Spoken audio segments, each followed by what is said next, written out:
थप्पड़ की तीखी और करारी आवाज पूरे क्लासरूम में गूंज उठी थी। जैसे ही वो आवाज आई, क्लास में सन्नाटा छा गया। कुछ लड़कियां डर के मारे अपने होठों पर हाथ रखकर वहीं ठिठक गई, तो कुछ लड़के हैरान होकर एक दूसरे का चेहरा देखने लगे। सबकी नजरें अब उसी तरफ टिक गई थी, जहां एक लड़की और एक लड़का आमने सामने खड़े थे। जिसके गाल पर वो थप्पड़ पड़ा था, वो हैरानी में अपना गाल थामे खड़ा रह गया। उसकी आंखों में अविश्वास था। उसे यकीन ही नहीं हो रहा था कि उस नाजुक सी, कोमल सी दिखने में मासूम लड़की ने इतना जोरदार थप्पड़ मारा होगा। उसका गाल लाल पड़ चुका था, मानो किसी ने गर्म लोहे से छू लिया हो। उसकी आंखों के आगे सचमुच तारे नाचने लगे थे। तुम्हारी हिम्मत कैसे हुई ये हरकत करने की? वो लड़की चीखी। उसकी आवाज पूरे क्लासरूम में गूंज गई। उसकी आंखों में गुस्से की लपटें थी और आवाज में वो रोब था जो सिर्फ ताकत और अहंकार के मेल से पैदा होता है। जानते भी हो तुमने किससे टक्कर ली है? ये आवाज किसी और की नहीं, बल्कि शहर के सबसे बड़े बिजनेसमैन विजय शर्मा की बेटी की है। वो तमतमाते हुए उसके पास आई और उसके सीने पर जोर से धक्का दिया। लड़का एकदम पीछे हट गया, पर उसने खुद को संभाला और कांपती आवाज में बोला, मैंने ऐसा कुछ नहीं किया। ये सब तुम्हारी गलतफहमी है। मैंने कोई गलती नहीं की।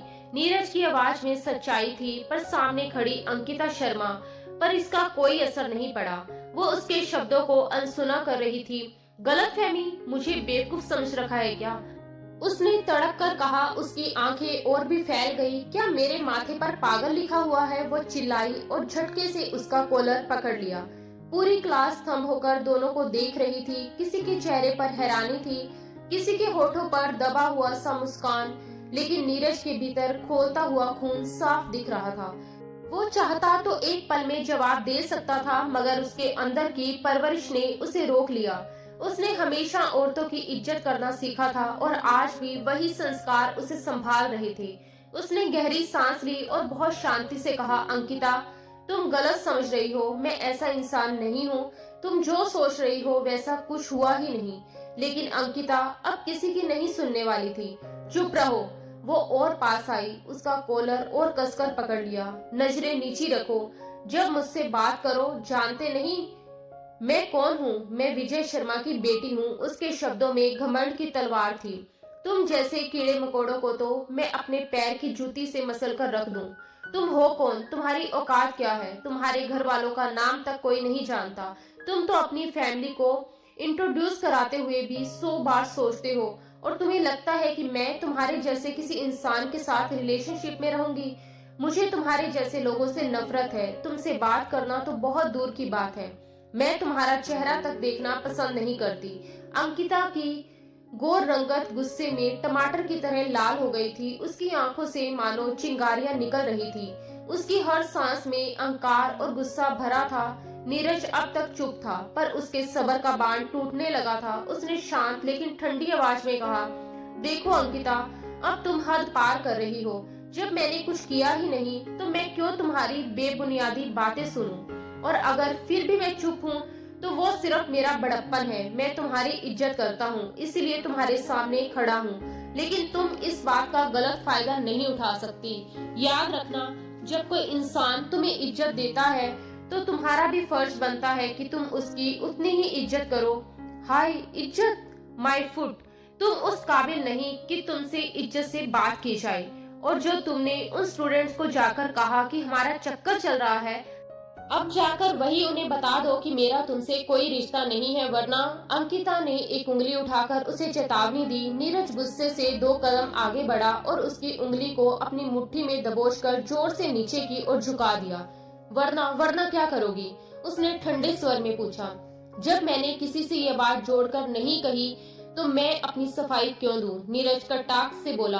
अगर तुम्हें इतनी परेशानी है, तो जाकर एक एक करके सबको बताओ कि तुम्हारा नीरज रघुवंशी से कोई रिश्ता नहीं है। अंकिता की आंखों में खून का उबाला था। मैं तुम्हें बर्बाद कर दूंगी, उसने भयंकर लहजे में कहा। शौक से करो, मैं बर्बाद होने के लिए तैयार हूँ, नीरज ने नसाफत भरे अंदाज में कहा। और फिर मजाकिया तरीके से पूछा, बताओ तो, तुम्हें गुस्सा किस बात पर है? लोग तुम्हारा नाम मेरे नाम के साथ जोड़ रहे हैं, इसीलिए या इसीलिए कि ये खबर झूठी है? धीरे धीरे उसकी आंखों में शरारत उतरने लगी। तुम्हारी औकात नहीं कि तुम अंकिता शर्मा के नाम के साथ खुद को जोड़ सको। उसने घमंडी अदा में कहा। ठीक है, औकात की बात कर रही हो तो मैं तुम्हें अभी दिखा दूंगा। इतना कहते हुए उसने अपना हाथ उसकी कमर में डाल दिया और झटके से खींचते हुए क्लासरूम के पास रखी हुई एक किताब उठा ली। किताब से थोड़ी सी ढाल बनाकर उसने अचानक अंकिता के लाल अनार जैसे होठों को अपने होठों से छू लिया।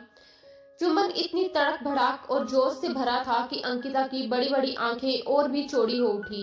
वह छोटी छोटी मुट्ठियों से उसके चौड़े मजबूत कंधों पर हाथ पटकते हुए उसे दूर हटाने की कोशिश करने लगी, पर हट्टी और कड़ा बॉडी बिल्डर नीरज रघुवंशी कहाँ इतनी आसानी से छूटने वाला था।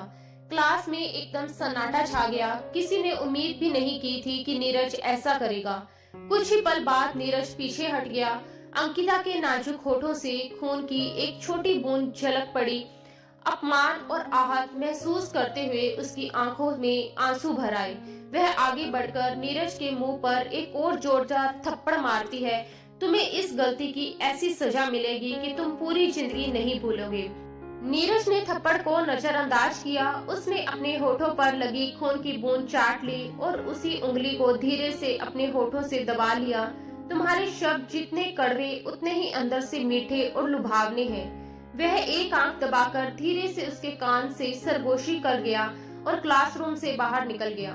अंकिता ने गुस्से से पूरे क्लास पर एक नजर डाली। सभी अपनी नजरें नीचे कर बैठे थे। किसी की भी हिम्मत नहीं थी कि वे अंकिता शर्मा से पंगा ले। पांव पटकते हुए वह क्लासरूम से बाहर चली गई।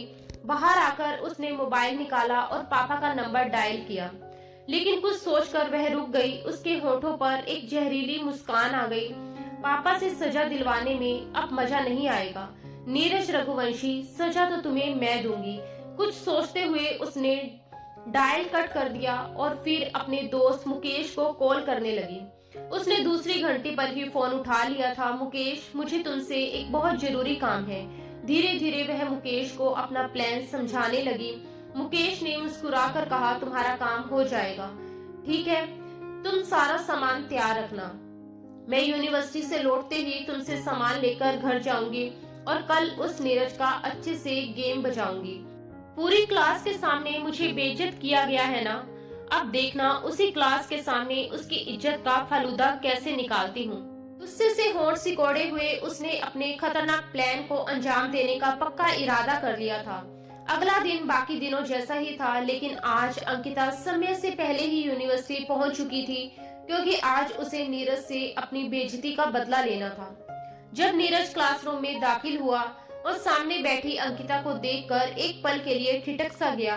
वह पहले कभी समय पर क्लास अटेंड नहीं करती थी, पर आज सब कुछ उल्टा था। अपना सीट झटकते हुए वह अपनी सीट की ओर बढ़ गया। नीरज के साथ बैठे मुकेश ने उसे एक आंख मारी और फिर होशियारी से नीरज के बैग की जिप खोलकर उसमें कुछ सामान डाल दिया। थोड़ी ही देर में राजकुमार सर क्लासरूम में दाखिल हुए।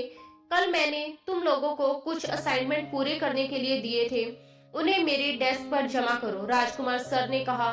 धीरे धीरे सभी स्टूडेंट्स ने अपने अपने असाइनमेंट सर को दे दिए। सर एक एक करके असाइनमेंट चेक करने लगे और जैसे ही नीरज की बारी आई, उन्होंने उसका असाइनमेंट उठाकर चेक किया तो उसमें से कुछ तस्वीरें फिसलकर जमीन पर गिर गई। सर ने उन्हें उठाकर देखा तो उनका चेहरा एकदम कठोर हो गया। वे तस्वीरें अश्लील थी और देखकर सर शर्म से पानी पानी हो उठे। एक झटके में वे नीरज के पास पहुंचे, उसका कॉलर पकड़कर खड़ा कर दिया और उसके गाल पर जोरदार थप्पड़ जड़ दिया। ये सब क्या है नीरज, तुम यहाँ पढ़ने आते हो या ये गंदगी फैलाने? राजकुमार सर गुस्से में तस्वीरें हाथ में लेकर सवाल कर रहे थे। सारे स्टूडेंट्स स्तब्ध थे। किसी को यकीन नहीं हो रहा था कि नीरज ऐसा कर सकता है। नीरज तो एक सीधा साधा और बेहद अच्छे चरित्र का लड़का था, जिसने आज तक किसी लड़की की तरफ गलत नजर तक नहीं डाली थी। फिर इतनी घटिया हरकत वह कैसे कर सकता था? किसी को विश्वास नहीं हो रहा था। सर, मुझे नहीं पता ये तस्वीरें मेरे असाइनमेंट में कैसे आई। सच में मुझे कुछ भी नहीं मालूम। नीरज ने सफाई देने की कोशिश की। चुप हो जाओ, एक शब्द भी और मत कहना। ऑफिस में मिलो मुझसे, अभी आओ। राजकुमार सर गुस्से से क्लास से बाहर निकल गए। अंकिता के होठों पर एक हल्की मगर संतोष भरी मुस्कान थी। नीरज ने उसके लबों की वह मुस्कान देखी तो एक पल में ही सब कुछ समझ गया।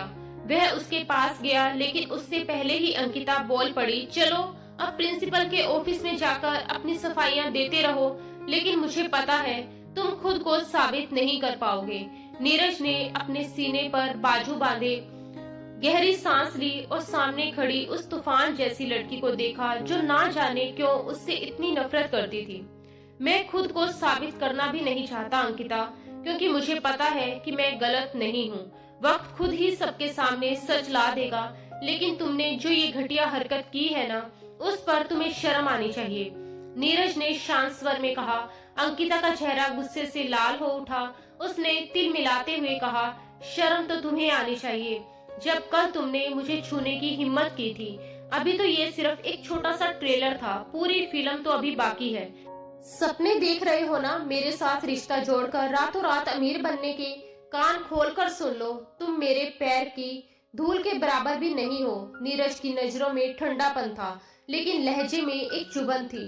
पर फिर उसने थोड़ा रुककर अफसोस से कहा, तुम जितनी खूबसूरत हो उतनी ही घमंडी भी। अगर तुम थोड़ी नरम दिल होती तो तुम्हारी खूबसूरती में चार चांद लग जाते। पहले मैं तुम्हें बाकी लड़कियों से अलग समझता था, सोचता था तुम में दिमाग भी है, लेकिन नहीं। तुम भी उन्हीं बिगड़ी हुई अमीर लड़कियों जैसी हो जो अपने बाप की दौलत पर घमंड करती है। वह एक कदम और आगे बढ़ा और दृढ़ स्वर में बोला, ये बात सच है अंकिता कि मैंने कभी तुम्हें गलत नजर से नहीं देखा, लेकिन अब जब तुमने इतने बड़े बड़े बोल दिए हैं तो मैं भी साफ साफ कह देता हूँ, मैं नीरज रघुवंशी सबके सामने वादा करता हूँ कि 2 महीनों के अंदर मैं इस लड़की से शादी करूंगा। ये मेरी बीवी बनकर मेरे घर आएगी और मैं तुम सबको अपनी शादी पर दावत भी दूंगा। अंकिता गुस्से से कांप उठी। तुम्हारी हिम्मत कैसे हुई ये बकवास करने की? मैं तुम जैसे गरीब और 2 कौड़ी के लड़के से मरकर भी शादी नहीं करूंगी। नीरज ने होठों पर एक तीखी मुस्कान लाते हुए कहा, शादी तो तुम्हें मुझसे ही करनी पड़ेगी। अंकिता शर्मा। उसकी नजरें अंकिता की नरम गुलाबी होठों पर टिक गई। कल की बात याद आते ही अंकिता का खून गुस्से से खोलने लगा। वह 2 कदम आगे बढ़ी और थप्पड़ मारने के लिए हाथ उठाया, लेकिन नीरज ने उसका हाथ बीच में ही रोक लिया। वह उसकी आंखों में सीधा देखते हुए बोला, तुम्हें बहुत शौक है ना मेरे माँ बाप और मेरी फैमिली के बारे में जानने का, तो ठीक है, तुम्हारी ये ख्वाहिश भी मैं बहुत जल्द पूरी कर दूंगा, तुम्हें उनकी बहू बनाकर। और जहाँ तक मेरे परिवार का सवाल है, तुम सब लोग प्रिंसिपल साहब से भी पूछ सकते हो। इतना कहकर नीरज लंबे लंबे कदमों से वहाँ से निकल गया। अंकिता गुस्से से कांपती रही। मुठ्ठियां भींचकर गहरी सांसें लेती हुई वह उसे दूर तक जाते हुए देखती रह गई। नीरज का दोस्त विवेक दीवार के सहारे चुपचाप हाथ बांधे खड़ा था, होठों पर एक हल्की मुस्कान के लिए। वह सामने खड़ी उस तेज तरार लड़की को गौर से देख रहा था। अब वह लड़की नीरज रघुवंशी के निशाने पर थी और विवेक जानता था कि अब उसे कोई नहीं बचा सकता। बस यही सोचकर उसके मन में एक पल को अंकिता के लिए तरस सा उमड़ आया। वह थोड़ा आगे बढ़ा और धीमे स्वर में बोला, गलती कर दी तुमने नीरज रघुवंशी से उलझकर। अगर उससे ना उलझती तो तुम्हारी जिंदगी में सुकून रहता, लेकिन अब जब गलती कर ही ली है तो उसकी सजा भी भुगतनी पड़ेगी। वैसे तुम्हारी एक गलतफहमी दूर कर दूं, यूनिवर्सिटी में ये बात नीरज ने नहीं फैलाई कि तुम उसकी गर्लफ्रेंड हो। शायद कुछ ऐसे स्टूडेंट्स हो जो तुमसे या उससे जलते हो। बस तुम दोनों को बदनाम करने के लिए उन्होंने ये अफवाह उड़ाई होगी, लेकिन तुमने बिना सोचे समझे नीरज से दुश्मनी मोल ले ली। अब बस भगवान से दुआ करो कि तुम्हारी जिंदगी में कोई मुसीबत ना आए, या फिर मेरी मानो अभी भी वक्त है, जाकर नीरज से माफी मांग लो। वो बहुत अच्छा इंसान है, तुम्हें माफ कर देगा, वरना बात अब बहुत आगे बढ़ चुकी है और अब तुम्हें कोई नहीं बचा पाएगा। अंकिता हैरानी और गुस्से से उसे देखती रह गई। वह फटी नजरों से बोली, आर यू मैड? क्या तुम्हारा दिमाग खराब हो गया है? कैसी उल्टी सीधी बातें कर रहे हो तुम? माफी तो उसे मुझसे मांगनी चाहिए और तुम कह रहे हो कि मैं उससे माफी मांगू? उस 2 कौड़ी के नीरज से? इम्पॉसिबल। विवेक ने गहरी सांस लेते हुए गंभीरता से कहा, अंकिता मैं तुम्हारी भलाई के लिए कह रहा हूँ। तुमने उसके डायलॉग नहीं सुने, वो यूं ही इतनी बड़ी बातें कहकर नहीं गया। कुछ तो है उसके आत्मविश्वास में। कसम से ऐसा कॉन्फिडेंस बहुत कम लोगों में होता है। जो वो कहकर गया है वो बिल्कुल सच भी हो सकता है। कमरे में एक पल के लिए सन्नाटा छा गया। अंकिता उसकी बात सुनकर ठिठक गई, फिर बोहें चढ़ाकर बोली, तो तुम्हारा मतलब ये है कि उसका खानदान मेरे खानदान से बड़ा है, यानी वो मेरे पापा से भी ज्यादा अमीर है। विवेक ने शांत स्वर में कहा। अंकिता, सॉरी टू से, बट हाँ ऐसा ही है। नीरज ने कभी अपनी फैमिली का रुतबा किसी के सामने नहीं दिखाया, क्योंकि वो चाहता है कि लोग उसे उसके काम से पहचाने, ना कि उसके पापा की दौलत से। उसके पापा एक बहुत बड़ी मल्टीनेशनल कंपनी के ओनर हैं। इसके अलावा उनकी 8 कंपनियां हैं जो इंडिया से लेकर अमेरिका तक चलती हैं। तुम्हारे पापा के पास सिर्फ 2 कंपनियां हैं मिस अंकिता, लेकिन नीरज के पापा के पास 8, और वो सब बेहद मशहूर हैं। शायद उनके कुछ नाम तुमने भी सुने होंगे। विवेक थोड़ा रुक कर बोला, वो झूठ नहीं बोलता। अगर उसने कहा है कि उसने ये अफवाह नहीं फैलाई तो तुम्हें उसकी बात पर भरोसा करना चाहिए था, मगर अब तुमने खुद अपनी शामत बुला ली है। तो मेरी प्यारी सी बहन, अब अपने आप को दिमागी तौर पर तैयार कर लो, क्योंकि नीरज अब चुप बैठने वालों में से नहीं है। तुमने सबके सामने उसका कॉलर पकड़ा, उसे अपमानित किया, फिर भी उसने संयम रखा, प्यार से बात की। तुम्हारी जगह कोई और लड़की होती तो शायद वो उसका मुंह तोड़ देता। इतने में पीछे से किसी लड़की ने मजाक में कहा, वाह यार, उसकी पर्सनैलिटी तो बिल्कुल हीरो जैसी लगती है। अंकिता ने पलटकर उसे ऐसे घूरा कि वो लड़की तुरंत चुप हो गई। क्लास में दोबारा हलचल शुरू हो गई। सब अपने अपने काम में लग गए, मगर अंकिता का दिल अब तेजी से धड़क रहा था। नीरज की सच्चाई सुनकर उसके अंदर कहीं न कहीं डर समा गया था। नीरज की धमकी याद आते ही उसके मन में बेचैनी बढ़ने लगी। कहीं वो सच में? फिर खुद से बोली, नहीं, ये सिर्फ एक धमकी है, वो ऐसा कुछ नहीं करेगा।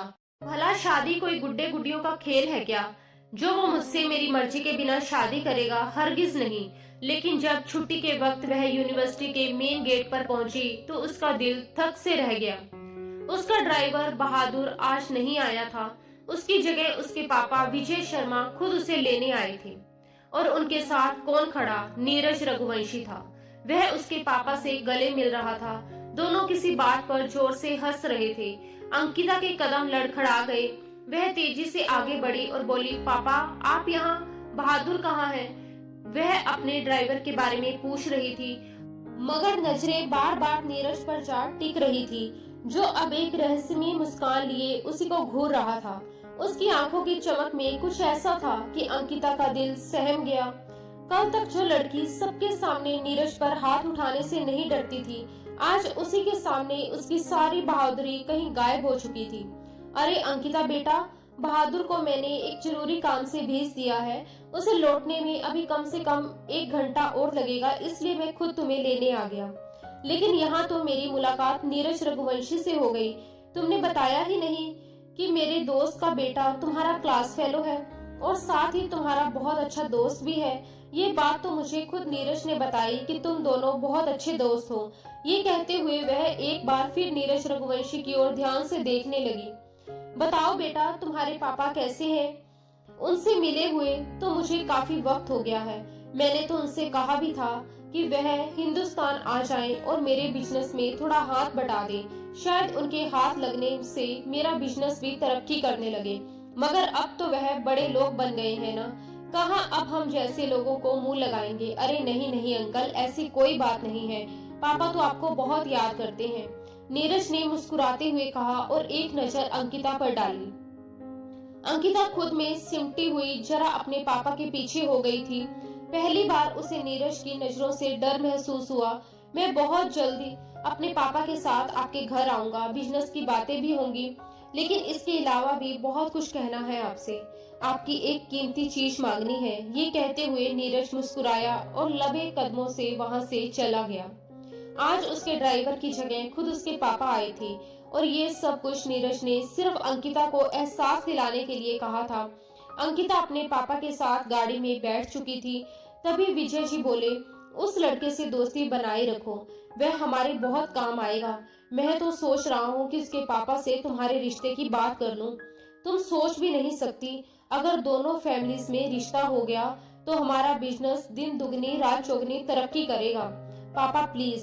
अंकिता गुस्से में चिल्ला पड़ी, मैं आपके किसी बिजनेस डील की नजर में नहीं आना चाहती, और मैंने पहले ही कहा था कि मैं आपके किसी बिजनेस पार्टनर के बेटे से शादी नहीं करूंगी। पापा की ये बात सुनकर मानो नीरज की योजना को खुद उसके पापा ने पंख दे दिए थे। जो काम नीरज करना चाहता था वही उसके पापा खुद करने की सोच रहे थे। अरे अंकिता बेटा, क्या हो गया है? मैंने तो बस अपने ख्याल का इजहार किया था। जब तुम दोनों अच्छे दोस्त हो तो शादी में क्या दिक्कत है? नहीं है हम अच्छे दोस्त, अंकिता ने मुंह बनाकर कहा और खिड़की से बाहर देखने लगी। बस आप ये बात अपने दिमाग से निकाल दीजिए कि मैं उससे शादी करूंगी। विजय जी कुछ पल के लिए हैरान रह गए, फिर मुस्कुराते हुए बोले, अंकिता इतना हाइपर क्यों हो रही हो? मुझे तो बस लगा कि लड़का अच्छा है, पढ़ा लिखा है, अमीर है, स्मार्ट है। लेकिन जब तुम्हें दिलचस्पी नहीं है तो मैं तुम पर कोई जोर नहीं डालूंगा। जहां मेरी बेटी चाहेगी वहीं उसकी शादी होगी। ये कहकर वह दोबारा ड्राइविंग करने लगे, लेकिन उनके दिमाग में बहुत कुछ चल रहा था। पूरा दिन अंकिता बेचैन रही थी। आज जो कुछ भी यूनिवर्सिटी में हुआ था वह किसी भी तरह उसके दिमाग से निकल ही नहीं पा रहा था। वह तो नीरज को हमेशा एक गरीब घराने का साधारण लड़का समझती थी, सादे कपड़े पहनने वाला, चुपचाप रहने वाला और दिखावे से कोसों दूर। लेकिन इस बात से इनकार नहीं किया जा सकता कि वह वाकई ही बेहद आकर्षक और प्रभावशाली शख्सियत का मालिक था। अगर अंकिता को पहले से पता होता कि नीरज इतना अमीर है तो शायद वह उसके प्रति इतना बैर ना रखती। उसे तो हमेशा से गरीबों से एक अजीब सी चिढ़ थी, लेकिन अब नीरज की आंखों में जो गुस्सा और बदले की चमक उसने देखी थी, उसने उसके मन में डर और बेचैनी दोनों भर दिए थे। ना जाने क्यों उसका दिल बार बार यही कह रहा था कि नीरज अपनी बात सच कर दिखाएगा और वह ये शादी किसी प्यार या मोहब्बत में नहीं करेगा, बल्कि सिर्फ उसे नीचा दिखाने और बदला लेने के लिए करेगा। रात के करीब 10 बजे का वक्त था। अंकिता बिस्तर पर लेटी नींद पाने की कोशिश कर रही थी, लेकिन उसकी आंखों में नींद का नामो निशान नहीं था। तभी अचानक उसका मोबाइल बज उठा। उसने फोन उठाया तो देखा यूनिवर्सिटी ग्रुप में सैकड़ों मैसेज आए हुए थे। उसने झट से चैट खोली और सबसे ऊपर नीरज रघुवंशी का मैसेज था। नीरज की सालगिरह थी। उसने सबको अपनी हवेली में पार्टी के लिए इनवाइट किया था, लेकिन सबसे खास बात यह थी कि इनविटेशन में अंकिता का नाम बड़े अक्षरों में मेंशन किया गया था। नीचे लिखा था, मेरी जान के बिना मेरी बर्थडे पार्टी में रौनक कैसे आ सकती है। ये पढ़ते ही अंकिता का खून खोल उठा। नीचे बाकी स्टूडेंट्स उसके नाम पर मजाक बना रहे थे। वह गुस्से से कांपते हुए बड़बड़ाई, आखिर ये खुद को समझता क्या है, और बिना कुछ सोचे समझे नीरज को कॉल मिला दी। दूसरी ही बेल पर कॉल उठ गई। उधर से नीरज की आवाज आई, अरे मेरे ख्वाबों की रानी, मैं तो अभी तुम्हें ही याद कर रहा था। देखो, दिल को दिल से राह होती है। तुमने खुद ही कॉल कर ली। सच बताओ, तुम भी मुझे याद कर रही थी ना? अंकिता का गुस्सा फूट पड़ा। मैं तुम्हारा मुंह तोड़ दूंगी, बदतमीज इंसान। तुम खुद को समझते क्या हो? नीरज हल्के से हंसा और बोला, मैं तो खुद को बस एक इंसान समझता हूँ, लेकिन आप खुद को शायद कुछ ज्यादा ही समझते हैं। खैर, मैंने आपके लिए एक छोटा सा तोहफा भेजा था, क्या वो आपको मिला नहीं? अंकिता का माथा सुगड़ गया। क्या मतलब तुम्हारी इस बात का? क्या भेजा था तुमने? अरे अफसोस, लगता है आपके नौकर ने अभी तक वो आपको नहीं दिया, नीरज ने मुस्कुराते हुए कहा। यह सुनते ही अंकिता ने फोन काटा और बेचैनी से नीचे की ओर भागी। किचन में उसकी माँ नौकरों को सुबह की तैयारी के बारे में बता रही थी। अगले दिन घर में दावत थी, क्योंकि उसके पापा एक बड़े प्रोजेक्ट के सिलसिले में विदेश जा रहे थे। मम्मी, मेरे लिए कुछ आया था क्या? वह हाँफते हुए बोली। माँ ने मुस्कुराते हुए अपने हाथ पहुंचे और बोली, अरे बेटा, तुम अभी तक सोई नहीं? वैसे मैं तो अभी तुम्हारे कमरे में ही आने वाली थी। तुम्हारे पापा ने सब कुछ बता दिया, सूरज भाई और उनके बेटे नीरज के बारे में। तुम्हें पता है अंकिता, नीरज रघुवंशी ने तुम्हारे लिए फूलों का एक बड़ा सा गुलदस्ता भेजा है और साथ में ढेर सारी चॉकलेट्स भी भेजी हैं। आरती जी मुस्कुराते हुए बोली, मुझे तो लग रहा है कि नीरज तुम में दिलचस्पी लेने लगा है। कितना अच्छा है ना अगर तुम दोनों की सगाई हो जाए। मम्मा प्लीज, भगवान के लिए बस कर दो, अंकिता झल्ला कर बोली। और किसने उसे ये सब करने की इजाजत दी? उसे क्या लगा वो मुझे गिफ्ट भेजेगा और मैं उसके तोहफे खुशी खुशी स्वीकार कर लूंगी? वो जैसे ही फूल उठाकर डस्टबिन में फेंकने लगी, उसकी माँ ने तुरंत उसका हाथ पकड़ लिया। तुम पागल हो गई हो क्या? उस बच्चे ने इतने प्यार से भेजे हैं और तुम्हें क्या मसला है उससे? मम्मा, वो इंसान मुझे बिल्कुल पसंद नहीं है, अंकिता ने नजरें झुकाते हुए कहा। लेकिन क्यों नहीं पसंद? कोई तो वजह बताओ, आरती जी ने सवाल किया। अंकिता ने होंठ भींच लिए। उसके पास कोई ठोस जवाब नहीं था। असलियत ये थी कि वो नीरज से डरती थी। उसे कुछ भी समझ नहीं आ रहा था, लेकिन उसकी नजरों में कुछ ऐसा था जो उसे बेचैन कर रहा था। फिर वह गुस्से में पैर पटकती हुई अपने कमरे में चली गई और फूलों को नोच नोच कर पूरे कमरे में बिखेर दिया। आरती जी ने अफसोस और गुस्से के मिश्रण से सिर हिलाया। अजीब लड़की है। ऐसी बातों के लिए तो लड़कियां सपने देखती हैं, और इसे घर बैठे इतना अच्छा रिश्ता मिल रहा है, फिर भी इसके नखरे खत्म नहीं हो रहे।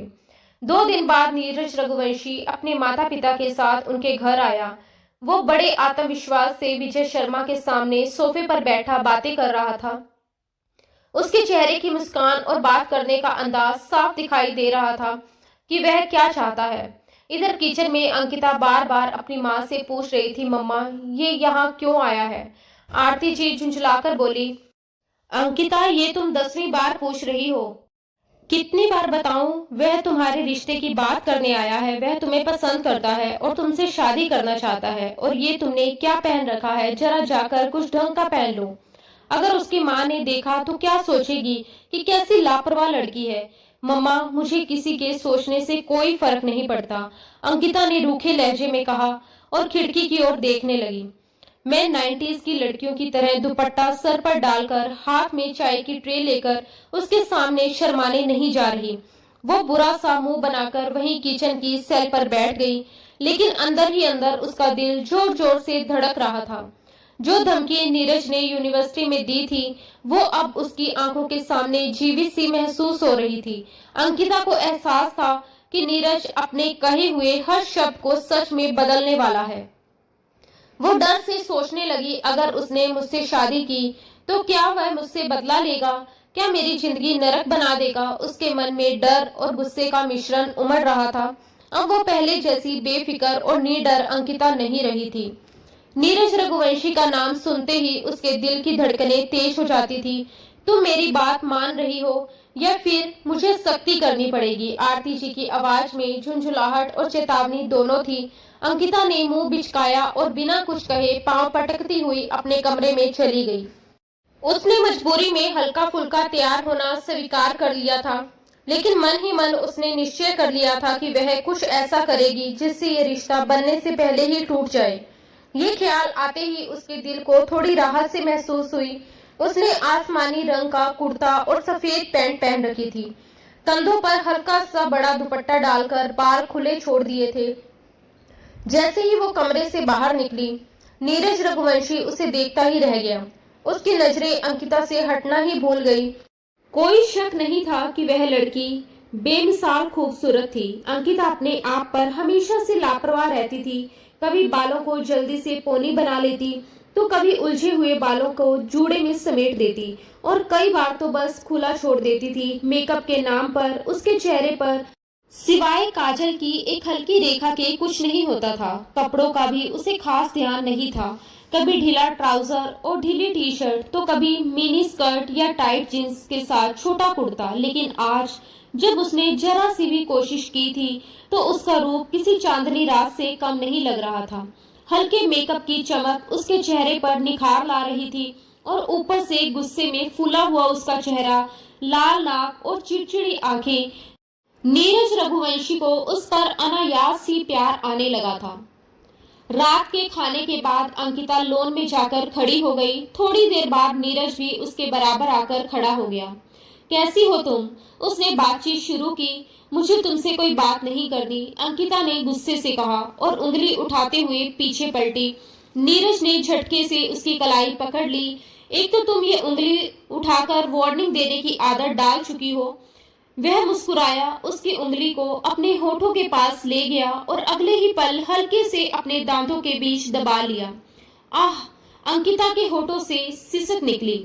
जंगली इंसान, क्या कर रहे हो? छोड़ो मेरा हाथ। वो झटके से अपना हाथ छुड़ाकर पीछे हटी। नीरज ने आंखों में शरारत भरी चमक के साथ कहा, जब तुम गुस्से में लाल होती हो ना, तो जी चाहता है तुम्हें अपनी बाहों में भर लूं। तुम्हारे इन लाल लाल गालों को, इस छोटी सी नाक को और फिर तुम्हारे इन गुलाबी होठों को अपने होठों से छू लूं।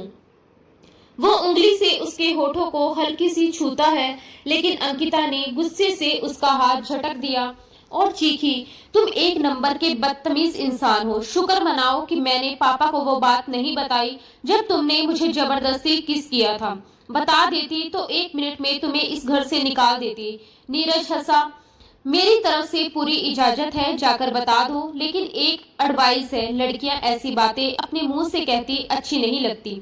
सोचो अगर तुमने कहा कि पापा आपके दामाद ने मुझे लिप टू लिप किस किया था, तो फिर तो हमारी सुहागरात की सारी बातें भी लोगों को बता दोगी क्या? वो मुस्कुराते हुए उसके सर पर हल्की चपट मारता है और एक आंख दबाकर शरारत से देखता है। शर्म और गुस्से के मिले जुले भाव से अंकिता का चेहरा लाल हो गया। तुम एक नंबर के ढीठ और बेशर्म इंसान हो। मुझे तुमसे कोई बात नहीं करनी। मुझे भी कोई खास दिलचस्पी नहीं है। नीरज का स्वर अचानक कठोर हो गया। मैं सिर्फ अपनी मम्मी के कहने पर तुम्हारे पास आया हूँ और तुम मुझे ये मत बताओ कि मुझे क्या करना चाहिए और क्या नहीं। बेहतर यही होगा कि अपने कान से काम रखो। वो जो अब तक कोशिश कर रहा था कि बातचीत सामान्य रहे, अब खुद गुस्से में था। आखिर तुम्हें क्या मिलता है इस जिद से? बताओ अंकिता, तुम इतनी जिद्दी क्यों हो? ये जो तुमने जिद पकड़ ली है ना, ये बेकार है। जब मैंने गलती की ही नहीं तो तुमने उसकी सजा मुझे क्यों दी? वो आगे बढ़ा और उसकी आंखों में झांका। मैंने तुमसे कहा था ना कि मैंने वह बात कॉलेज में नहीं फैलाई। शायद ये सब अनुराग का काम है। मुझे नहीं पता कि उसका मेरे साथ क्या झगड़ा है या फिर वो तुम्हारे साथ कोई पुराना हिसाब बराबर करना चाहता है, लेकिन तुम गलत इंसान को सजा दे रही हो अंकिता। अंकिता बस उसे देखती रह गई। गुस्से, हैरानी और डर के मिले जुले भाव उसके चेहरे पर साफ थे। अंकिता ने तुरंत जवाब दिया, मिस्टर नीरज रघुवंशी, अनुराग आपके बहुत अच्छे दोस्त हैं, मेरे नहीं। नीरज ने लापरवाही से कहा, ओह कम ऑन यार, बस कर जाओ, अब बहुत हो गया। मैं इतना गया गुजरा भी नहीं कि थर्ड क्लास लोगों को अपना दोस्त बनाऊं। अंकिता मुंह बनाते हुए बोली, आप कोई महाराणा राजकुमार नहीं हैं, आपके सभी दोस्त ऐसे वैसे ही हैं। ये सुनकर नीरज अपनी मुस्कुराहट छुपा ना सका। उसने धीरे से कहा, तुम बहुत प्यारी लग रही हो अंकिता। अंकिता का दिल एक पल के लिए जोरों से धड़क उठा, लेकिन अगले ही पल उसने खुद को फिर से पत्थर बना लिया। मुझे पता है, आपको बताने की जरूरत नहीं, उसने तंज कसते हुए कहा और वहां से जाने लगी। पर तभी नीरज ने अनजाने में उसका बाजू पकड़ लिया। बाजू के साथ उसका दुपट्टा भी उसके हाथ में आ गया, जो फिसलते हुए नीचे फर्श पर गिर पड़ा। अंकिता का स्काई ब्लू टाइट कुर्ता उसकी खूबसूरती को और उभार रहा था। ऊपर से कुर्ते का डीप गला देखकर नीरज की नजर अनायास कुछ पल के लिए ठहर गई, लेकिन अगले ही क्षण उसने खुद को संभालते हुए नजरें हटा ली। सब कुछ इतना अचानक हुआ था कि किसी को भी अंदाजा नहीं हो सका। नीरज बस यही चाहता था कि इस जिद्दी लड़की के साथ थोड़ा और वक्त बिताए, उसे बेहतर समझे, उसके भीतर झांके, लेकिन अंकिता ने इस पल को गलत अर्थों में ले लिया और वही उसकी सबसे बड़ी गलती बन गई। उसका हाथ उठा और अगले ही पल नीरज के चेहरे पर एक तेज थप्पड़ की आवाज गूंजी। अंकिता चीखी, तुम हर बार अपनी हद पार कर जाते हो नीरज। जानते हो उस दिन जो तुमने क्लास में घटिया हरकत की थी ना, मुझे किस करके, तभी तुम्हें सजा देनी चाहिए थी। मुझे पुलिस में शिकायत करनी चाहिए थी, ताकि आज तुम दोबारा ऐसी हरकत के बारे में सोच भी ना पाते।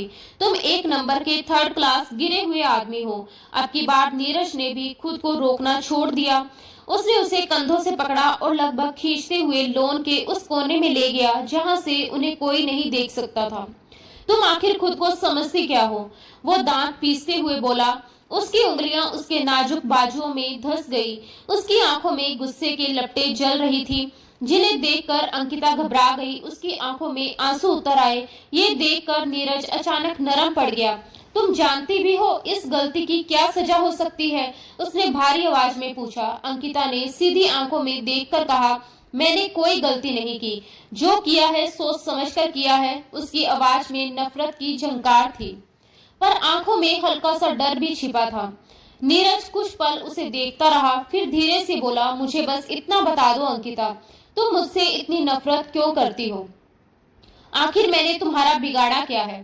सिर्फ एक वजह बता दो। तुम एक नंबर की घटिया और दरिंदगी भरी सोच वाले इंसान हो नीरज रघुवंशी।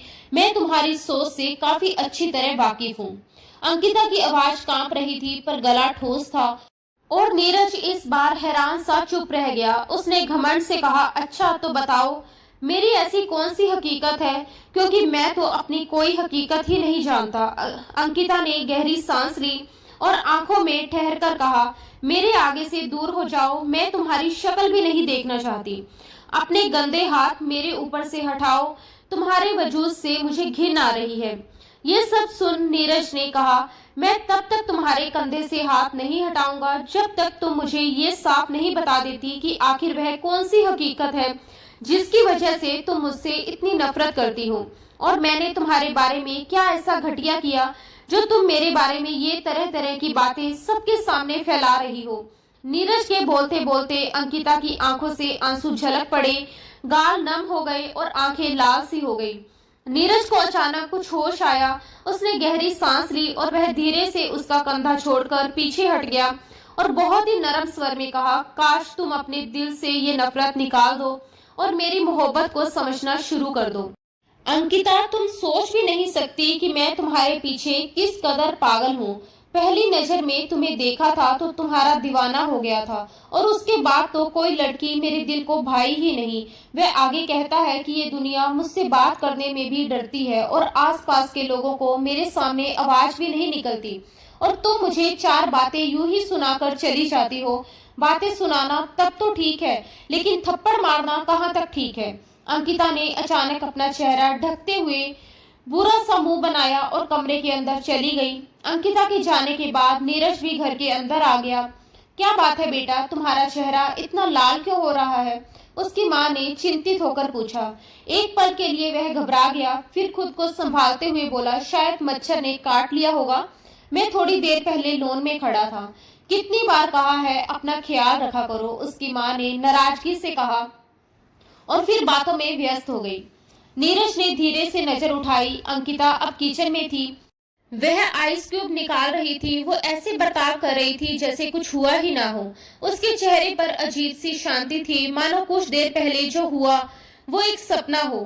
मिस अंकिता आहूजा, बीवी तो आप सिर्फ मेरी ही बनेगी, क्योंकि आपको किसी और के पास जाने की इजाजत मैं खुद भी नहीं दे सकता। ये कहकर वह अब बिजनेस से जुड़ी बातें करने लगा था जैसे कुछ हुआ ही ना हो। दूसरी ओर जब अंकिता अपने कमरे में पहुंची तो उसका दिल जोर जोर से धड़क रहा था। वो अपने कंधों पर उसके हाथों का स्पर्श अब भी महसूस कर रही थी। उस एहसास से उसका शरीर कांप उठा। ये सोचकर ही उसका दम घुटने लगा, अगर वह इंसान मुझे हासिल करने में कामयाब हो गया तो मेरी जिंदगी बर्बाद हो जाएगी। वह बुदबुदाई, नहीं नहीं, वह एक घटिया इंसान है। उसने ना जाने कितनी लड़कियों की जिंदगी बर्बाद की है। मैं उसे अपनी जिंदगी बर्बाद करने की इजाजत नहीं दूंगी। उसकी आंखों से आंसू बह निकले।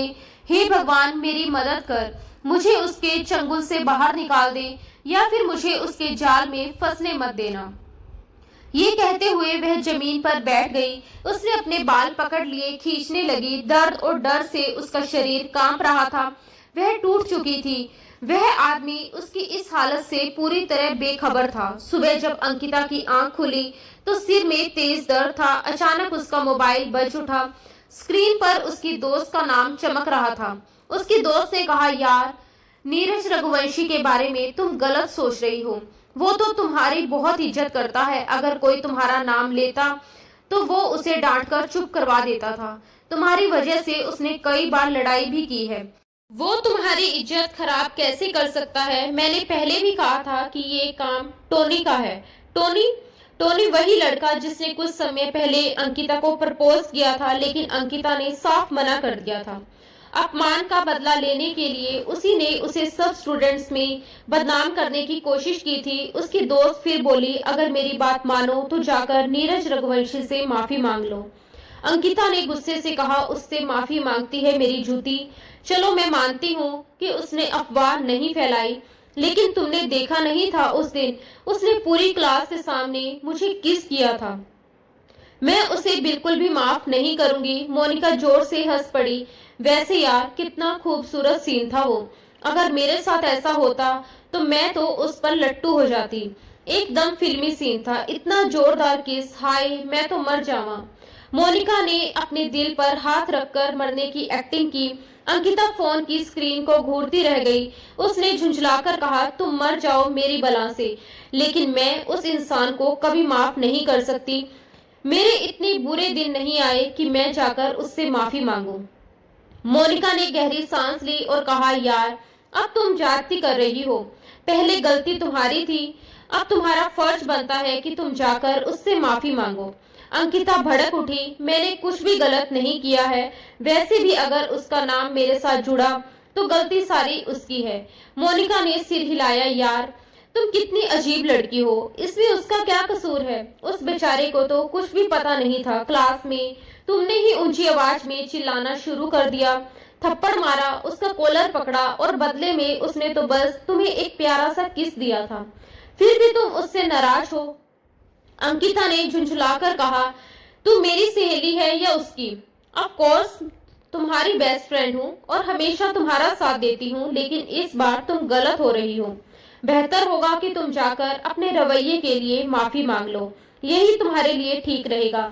वैसे भी तुम्हारे और उसके फैमिली टर्म्स अब काफी मजबूत हो गए हैं। अंकिता ने तुरंत जवाब दिया, ऐसा कुछ भी नहीं है। पापा की उन लोगों के साथ बनती है लेकिन मेरी नहीं। मुझे उससे नफरत है और कल तो मैंने उसे दोबारा थप्पड़ भी मारा था। मोनिका ने माथा पीट लिया, यार तुम वाकई ही बहुत बेवकूफ लड़की हो। तुम्हें समझाना दुनिया का सबसे मुश्किल काम है। ये कहकर उसने गुस्से में कॉल काट दी। अंकिता ने मुंह बनाया और फिर से लेट गई। आज वह यूनिवर्सिटी नहीं गई थी, उसका दिल नहीं कर रहा था, ऊपर से तबीयत भी ठीक नहीं थी। नाश्ता करते हुए उसका मोबाइल बजा। स्क्रीन पर नीरज रघुवंशी का नाम चमक रहा था। तुम मुझे कहीं दिखाई नहीं दे रही, कहाँ हो? मुझे तुमसे बात करनी है, नीरज ने कहा। यह सुनकर अंकिता का गुस्सा फिर भड़क उठा। उसने बिना कुछ सोचे उसका नंबर ब्लॉक कर दिया। कुछ देर बाद एक अजनबी नंबर से कॉल आई। मेरा मैसेज डिलीवर नहीं हो रहा, तुमने मुझे ब्लॉक किया है या फिर डेटा ऑफ कर दिया है? तुम कितनी ढीठ इंसान हो, अब तुम कुछ ज्यादा ही इगोइस्टिक हो रही हो। बात इतनी बड़ी नहीं है जितनी तुम बना रही हो। अगर तुम कहो तो मैं तुमसे माफी मांगने के लिए भी तैयार हूँ, हालांकि मेरी कोई गलती नहीं थी। अंकिता ठंडी आवाज में कहा, नीरज मैं जानती हूँ तुम अच्छे होगे, लेकिन मुझे तुम जरा भी अच्छे नहीं लगते। तुमने पहले मेरी दोस्त की जिंदगी बर्बाद की थी और अब मेरी जिंदगी बर्बाद करने के लिए आए हो। मैं तुम्हें कभी माफ नहीं करूंगी। तुम किस दोस्त की बात कर रही हो? नीरज का वजूद जैसे एक झटका महसूस कर गया। यार देखो, मेरी जिंदगी में आज तक तुम्हारे सिवा कोई भी लड़की नहीं आई है। इससे पहले कि वह कुछ और कह पाता, अंकिता ने उसकी कॉल काट दी। इस बार उसने उसकी दोस्त मोनिका को कॉल लगाया और उसे अंकिता की बातों के बारे में पूरी स्थिति बता दी। यार तुम्हें तो पता है कि उसकी एक फ्रेंड हुआ करती थी, ज्योति। उसने मुझे प्रपोज किया था, मगर मैंने तो ज्योति को साफ इनकार कर दिया था और उसे कह दिया था कि मैं उसमें बिल्कुल भी इंटरेस्टेड नहीं हूँ। मोनिका ने कहा, ये तुमने कहा था, लेकिन वह कुछ भी मानती नहीं थी। उसने अंकिता के सामने आंसू बहाए और कहा कि तुमने उसकी जिंदगी बर्बाद कर दी है। ज्योति ने तो यहाँ तक कह दिया था कि वह तुम्हारे बच्चे की माँ बनने वाली थी और तुमने उसका अबॉर्शन करवाया। मोनिका की बातें सुनकर नीरज को एक जोरदार झटका लगा। उसने माथा मसलते हुए कहा, क्या अंकिता ने उसकी सारी बातें मान ली? नीरज की आवाज सदमे में डूबी हुई थी। मोनिका ने गुस्से से कहा, जाहिर सी बात थी कि वह उसकी दोस्त है और अपने दोस्त की बात हर कोई मानता है। नीरज एक लम्हे के लिए खामोश हो गया। यार बस जो कुछ भी हो, उस लड़की के दिल से मेरे लिए नफरत निकाल दो। मैं सच में उससे बेतहाशा मोहब्बत करता हूँ। मैं उसके लिए बहुत सीरियस हूँ और उसे अपनी जिंदगी में शामिल करना चाहता हूँ। तुम उसे ये बात समझाती क्यों नहीं? खुद को साबित करते करते मैं अब थक गया हूँ। मैंने हर कोशिश की, हर तरीका अपनाया, लेकिन वह कुछ सुनते ही नहीं। मोनिका ने कहा, मैंने समझाने की पूरी कोशिश की, लेकिन वह कुछ भी सुनती ही नहीं है। जब तक ज्योति खुद इस बात का इकरार नहीं कर लेती, मुझे नहीं लगता कि हम उसे मना सकते हैं। खैर दफा करो उसे। वह क्या इस दुनिया की आखिरी लड़की है? इसके अलावा भी दुनिया लड़कियों से भरी पड़ी है। तुम अपनी आंखें खोलकर देखो, तुम्हारे आसपास और भी खूबसूरत लड़कियां हैं। तुम्हारे अंदर कौन सी कोई कमी है? तुम एक अमीर बाप के इकलौते बेटे हो, मोनिका ने शरारत भरे अंदाज में कहा और नीरज के धैर्य का इम्तिहान लिया। ये सुनकर नीरज गुस्से में कॉल काट दी।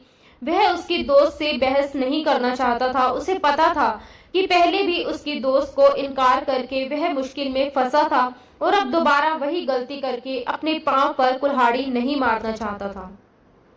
नीरज रघुवंशी ने घर जाकर अपने पापा से साफ कह दिया कि वह सिर्फ अंकिता से ही शादी करेगा, किसी और की तरफ आंख भी नहीं उठाएगा। मगर इससे पहले वह अंकिता के साथ एक छोटी सी मीटिंग करना चाहता था ताकि सारी मिसअंडरस्टैंडिंग क्लियर हो जाए, लेकिन अंकिता उसे मौका ही नहीं दे रही थी। अगले दिन उसके पेरेंट्स रिश्ता लेकर आए और सब कुछ डिसाइड भी हो गया। अंकिता के पापा बहुत खुश और उत्साहित थे। वे बरसों से चाहते थे कि अपने दोस्त के साथ मिलकर बिजनेस स्टार्ट करें, लेकिन उन्हें मौका नहीं मिला और उनका दोस्त भी देश से बाहर था। अब हालांकि उन्हें एक बिजनेसमैन दामाद मिल रहा था, इसलिए उन्हें यकीन था कि अपना ये ख्वाब बहुत जल्दी पूरा होगा और उनका बिजनेस पूरी दुनिया में फैल जाएगा। लेकिन दूसरी तरफ अंकिता रो रो कर बुरी हालत में थी। उसने एक ही रट लगाई हुई थी, मैं मर जाऊंगी लेकिन उस इंसान से शादी नहीं करूंगी। वह लूज कैरेक्टर है, धोखेबाज इंसान है। उसकी माँ ने उसे अपने सीने से लगाकर समझाया, मैंने उस लड़के की आंखों में तुम्हारे लिए पसंदगी देखी है। वह वाकई में ही तुमसे बहुत मोहब्बत करता है। वो तुम्हारे लिए अपनी जान भी लुटाता है। तुम क्यों उसे अपनी जिंदगी में शामिल नहीं करती? उसे एक मौका दो, हो सकता है तुम्हारी दोस्त ने तुम्हें सब कुछ झूठ बताया हो, हकीकत में ऐसा कुछ भी नहीं हुआ हो। तुम एक बार ज्योति से बात करके सब कुछ क्लियर कर लो। मगर अंकिता ने एक ही रट लगा रखी थी। उसने सारी क्लास के सामने ये बात जानबूझकर कही थी कि वो अपनी आन को सुकून पहुंचाना चाहता है और इसी वजह से ही वह मेरी जिंदगी में शामिल हो रहा है। मम्मा, मैं उससे शादी नहीं कर सकती, वरना मेरी क्या इज्जत रह जाएगी। सब लोग मुझ पर हंसेंगे और मैं पूरी क्लास के सामने जलील हो जाऊंगी। मैंने उसे पहले ही पूरी क्लास के सामने जलील किया था और अब मुझे डर है कि वह भी मुझे जलील करेगा। मम्मा, अगर उसने पहले ही दिन मुझे तलाक दे दिया तो? डर के मारे उसका बुरा हाल हो रहा था, लेकिन ऐसा कुछ भी नहीं होगा मेरी जान। मुझे नीरज पर पूरा यकीन है। वो बहुत सुलझा हुआ और समझदार लड़का है। वो तुम्हारे साथ किसी भी तरह की जाति नहीं करेगा और ना ही कभी होने देगा। तुम मेरी बात समझने की कोशिश क्यों नहीं कर रही हो? इस बार मम्मा ने उसे अपने सीने से गले लगा लिया। अंकिता और भी ऊंची आवाज में रोने लगी। मम्मा, क्या ऐसा नहीं हो सकता कि आप ये शादी कैंसिल कर दें? उसने रोते हुए पूछा। मम्मा ने उसे ढांढस बंधाया और नहीं बेटा, ऐसा नहीं हो सकता। तुम्हारे पापा बहुत खुश हैं, ये रिश्ता उनकी मर्जी से हो रहा है। तुम्हारे पापा ने तुमसे कभी कुछ नहीं मांगा और वह लड़का भी बहुत अच्छा है। तुम बस उसे एक बार मौका दो। अंकिता ने गहरी सांस ली और बोली, मम्मा, मैं बस बहुत हो गया। मैं तुम्हें समझा समझा कर थक चुकी हूँ। अब मैं प्यार से नहीं समझाऊंगी। अगर मुझे तुम्हारे साथ जबरदस्ती करनी पड़ी तो मैं जबरदस्ती भी करूंगी। गुस्से से अपनी बात पूरी करने के बाद वह वहां से चली गई। अगले दिन अंकिता की सास उसके पास आई ताकि उसे बाजार लेकर जा सके। उसकी शादी के लिए जोड़ा खरीदना था और कुछ तैयारियां भी करनी थी, लेकिन अंकिता ने दो टटोक अंदाज में कहा, मुझे कोई दिलचस्पी नहीं है। आप जो कुछ भी लेना चाहती हैं ले लीजिए। सास थोड़ी शर्मिंदा हुई और हल्की सी मुरझा गई, लेकिन अंकिता की मम्मी ने उनसे माफी मांग ली थी। शादी का दिन आ गया था और नीरज बहुत खुश और उत्साहित था। उसने अपने सारे क्लास फेलोज को शादी पर दावत दी थी। अंकिता स्टेज पर बैठी थी कि उसकी एक क्लास फेलो उसके कान में सरगोशी करते हुए बोली, तुमने तो कहा था कि तुम इस आदमी से नफरत करती हो और कभी उसे अपनी जिंदगी में शामिल नहीं करोगी। तुम इस पर थूकना भी पसंद नहीं करोगी और अब तुम इसकी बीवी बन रही हो। क्लास फेलो की बात सुनकर उसका खून गुस्से से उबल उठा और उसे एक बार फिर नीरज पर गुस्सा आया। उसके चेहरे के बदलते हाव भाव देखकर नीरज ने उसके हाथ पर अपना हाथ रखा तो वह गुस्से में उसका हाथ झटक कर साइड की ओर देखने लगी। नीरज ने फुसफुसाकर कहा, यार क्या हो गया है तुम्हें? इस तरह क्यों बर्ताव कर रही हो? सब लोग तुम्हारी तरफ देख रहे हैं। अंकिता ने ठंडी आवाज में कहा, मुझे फर्क नहीं पड़ता। मैंने कहा था कि मैं तुमसे शादी नहीं करूंगी। तुम खुद ही जिद कर रहे थे, अब ये सब कुछ बर्दाश्त भी करो। नीरज बेसाख्ता भगवान से प्रार्थना करता हुआ बोला, हे भगवान, मुझे हिम्मत दे कि मैं इस लड़की को झेल सकूं। नरम आवाज में उसने पूछा, बताओ तुम्हें आखिर इस सब करने से क्या मिलता है? क्या तुम कभी मुस्कुराकर मुझसे बात नहीं कर सकती? अंकिता गुस्से से बोली, तुम इस काबिल ही नहीं हो कि मैं तुमसे मुस्कुराकर बात करूं। सारा हिसाब किताब अब बंद कमरे के अंदर होगा। नीरज ने धीरे से उसके कान में सरगोशी की और अंकिता जी जान से कांप उठी। ना जाने वह उसके साथ क्या करने वाला था। अगर वह उसे पूरी दुनिया के सामने जलील कर देता तो वह क्या करती? ऐसे वहम उसे परेशान कर रहे थे। हे भगवान, मुझे बचा लेना। उसकी सास ने उसे कमरे में ले जाकर बिठा दिया। इससे पहले वह चेंज करने जाती कि कमरे का दरवाजा खुला और नीरज मजबूत कदमों से अंदर आया। देखा अंकिता, मैंने अपना चैलेंज पूरा कर दिखाया। मैंने कहा था ना कि मैं तुमसे शादी करके दिखाऊंगा, और देखो अब तुम मेरी बीवी बन गई हो, उसने गर्व से कहा। अंकिता ने नफरत से सिर उठाकर कहा, तुम मेरे वजूद को हासिल कर लोगे, लेकिन कभी भी मेरे दिल तक नहीं पहुंच पाओगे। ये कहकर उसने अपने पीछे से एक कांच का टुकड़ा निकाल लिया। इससे पहले कि वह खुद को चोट पहुंचाती, नीरज ने उसका हाथ बीच में पकड़ लिया। वो खुद को छुड़ाने की कोशिश करने लगी, मगर नीरज ने सख्ती से उसका बाजू पकड़े रखा। नीरज ने कांच का टुकड़ा जोर से जमीन पर फेंक दिया और एक जोरदार थप्पड़ उसके चेहरे पर जड़ दिया। तुम पागल तो नहीं हो गई? ये क्या तमाशा है? तुम्हें क्या लगता है कि तुम जो दिल में आएगा वो कर दोगी और मैं चुपचाप बर्दाश्त कर दूंगा? वह फट पड़ा था। अंकिता अपने चेहरे पर हाथ रखे बेआवाज उसे देख रही थी। तुमने मुझे थप्पड़ मारा? उसने फुसफुसाकर पूछा। हाँ, मैंने मारा, और अगर तुमने फिर से ये गलती की तो मैं और भी मारूंगा। ये कहकर उसने झटके से उसे अपने सीने से लगा लिया। वह फूट फूट कर रोने लगी। तुम बहुत बुरे हो, मैं तुमसे नफरत करती हूँ, तुम मुझसे नफरत करो, लेकिन मेरी जान, खुद को तकलीफ मत पहुंचाना। मैं तुम्हें तकलीफ में नहीं देख सकता। क्या तुम ये समझती नहीं कि मैं तुमसे बेतहाशा प्यार करता हूँ, और ये प्यार मेरे लिए पहले दिन से ही खास है। जब मैंने यूनिवर्सिटी में एडमिशन लिया था और पहले ही दिन तुम्हें देखा, मैं तुम्हारा दीवाना हो गया। उस दिन के बाद मैंने किसी और की तरफ नजर उठाकर भी नहीं देखा। और जहां तक तुम्हारी उस दोस्त का सवाल है, सच कहूं तो मैंने उसे कभी कोई फालतू बात नहीं की। मैं उसकी जिंदगी बर्बाद करने वाला इंसान नहीं हूँ। मुझे नहीं पता था कि उसकी मुझसे कौन सी दुश्मनी थी और कैसे उसने अपने गुस्से को मेरे खिलाफ इस्तेमाल किया। इससे पहले कि वह कुछ और कहता, वो उसका हाथ झटकती हुई वॉशरूम चली गई। थोड़ी देर बाद वो चेंज करके निकली तो सोफे पर ही लेट गई। नीरज दोबारा उसके पास आकर बैठ गया और अगले ही पल उसके पैरों पर हाथ रख दिया। अंकिता एकदम उठ बैठी और बोली, मेरे पैरों से हाथ हटाओ। नीरज ने शांत लेकिन सख्त आवाज में कहा, उस वक्त तक नहीं हटाऊंगा जब तक तुम मुझे माफ नहीं कर देती। अंकिता ने आंखें मिचमिचाते हुए कहा, मुझे तुम पर यकीन नहीं है तो मैं तुम्हें माफ कैसे कर दूं? नीरज ने हल्की मुस्कान के साथ कहा, मैं तुम्हें यकीन दिलाने की पूरी कोशिश करूंगा। रुको, अब मेरे पास एक आखिरी तरीका बचा है, इसके अलावा मेरे पास कोई विकल्प नहीं। फिर उसने मोबाइल उठाया और मोनिका को कॉल कर दिया। 2 दिन पहले मोनिका ने ज्योति को फोन किया था और सारी कॉल रिकॉर्ड भी की थी। कॉल में ज्योति ने साफ साफ कहा था कि उसने ये सब केवल और केवल नीरज को जलील करने के लिए किया था। सच तो ये था कि वह उसे पसंद करती थी, मगर नीरज ने उसकी मोहब्बत को ठुकरा दिया था। अपनी भावनाओं की चपेट में ज्योति ने बदला लेने की कोशिश की, पूरी यूनिवर्सिटी में झूठ फैला दिया और लोगों के दिलों को उसके खिलाफ भड़का दिया। इसी वजह से झूठ फैलाया गया और हर किसी के दिल में गलतफहमी पैदा हो गई, जिससे नीरज की परेशानियां बढ़ गई। रिकॉर्डिंग सुनने के बाद अंकिता पूरी तरह खामोश हो गई थी। उसकी आंखों से आंसू बह निकले और अगले ही पल उसने एक बार फिर से रोना शुरू कर दिया। नीरज ने घबराकर पूछा, यार अब ये क्या है? वह कुछ नहीं बोली, बस अपने दोनों बाजू फैलाते हुए सीधे उसके गले लग गई। उसकी आवाज कांप रही थी, मुझे माफ कर दो, प्लीज मुझे माफ कर दो। वह छोटे बच्चों की तरह सिसक सिसक कर उससे माफी मांग रही थी। नीरज के चेहरे पर एक गहरी मुस्कान उभर आई। उसे अंकिता पर बहुत प्यार आया।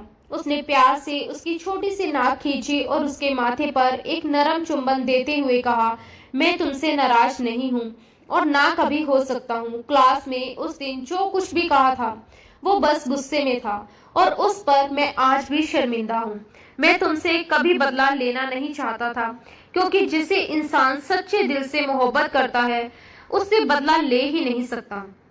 मैं तो बस तुम्हें अपनाना चाहता था, तुम्हें अपने पास रखना चाहता था, तुम्हें अपने सीने से लगाना चाहता था और तुम्हें बेहिसाब प्यार देना चाहता था। वो उसकी आंखों में गहराई से झांकते हुए बोला, भगवान का लाख लाख शुक्राना है कि तुम्हारी सारी गलतफहमी अब दूर हो गई।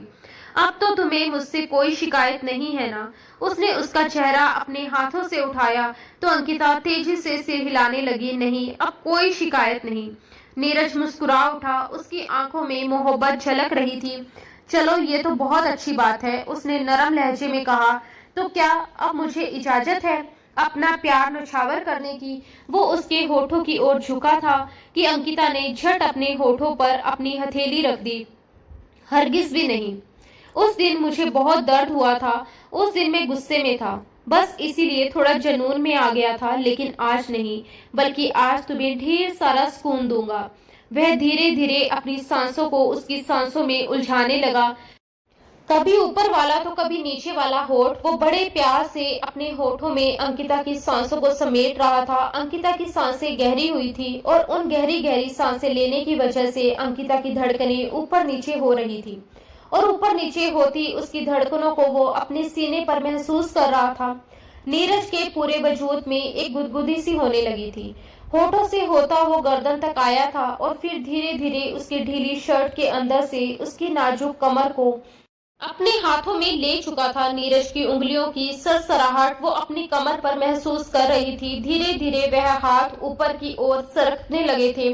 अंकिता इस वक्त सिर्फ एक ढीली ढाली सिंगल टी शर्ट में थी।